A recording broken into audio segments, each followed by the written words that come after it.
வணக்கம் ரசிகர்களே, உங்கள் அன்பின் நண்பன் காந்தி கலைவாணன். திரை விமர்சனம். 44 ஆண்டுகள் கடந்து பேசப்படும் திரைப்படம் தர்மயுத்தம். ஸ்டைலிஷ் ரஜினி கொடூர வில்லனாக தேங்காய் சீனிவாசன் உடல் உறுப்பு திருட்டு பற்றி பேசிய திரைப்படம் தர்மயுத்தம்.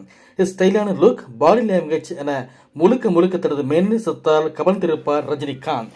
படத்தில் தோன்றும் காட்சிகள் விரல்விட்டு என்னும் அளவில் தான் அவர் சிகரெட் புகைப்பால் இருந்திருப்பார்.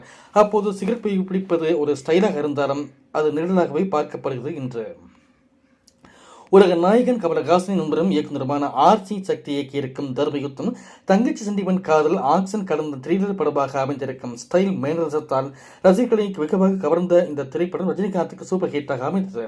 தந்தை கங்கையை கொன்ற வில்லனை பழிக்கு பழி வாங்கும் ஹீரோவோ என்பதுதான் இந்த கடத்தின் கதை.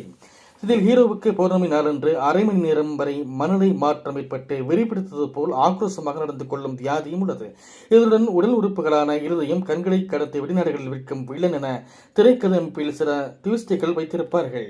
அது மட்டுமல்லாமல் காமெடி கடந்த குணச்சித்திர வேடங்களில் கலக்கி வந்த தேங்காய் சீனிவாசனை இந்த படத்தில் கொடூர வில்லனாக காட்டியிருப்பார்கள். கொடூர வில்லனாக இருந்தாலும் ரஜினியை போல் ஸ்டைலான மேனரிசத்தால் வெளிப்படுத்துவதும் நுனிநாக்கில் ஆங்கிலம் பிரெஞ்சு பேசுவது என அவர் பட்டையை கிளப்பி ரசிகர்களுக்கு தன் மீது கவர்த்தி ஈர்த்திருப்பார் தேங்காய் சீனிவாசன்.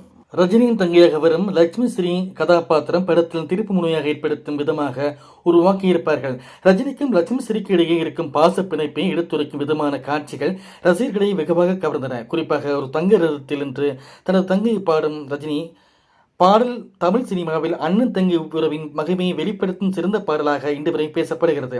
இளையராஜாவின் இசையில் ஸ்ரீதேவி ரஜினி இடையிலான டூயட் பாடலான ஆகாய கங்கை சிறந்த கிளாசிக் மெலடியாக இருந்து வருகிறது.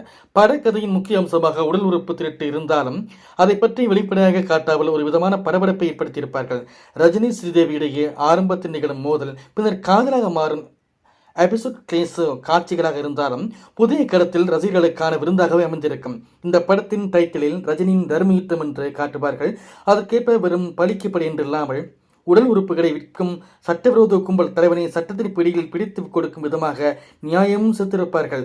அந்த வகையில் ரஜினிகாந்தின் ஸ்டைல், ஷாமிங், ஆக்ஷன், சென்டிமெண்ட் என கம்ப்ளீட் பேக்கேஜ் படமாக இருக்கும் தர்மயுத்தம் வெளியாகி இன்றுடன் 44 ஆண்டுகளாகிறது.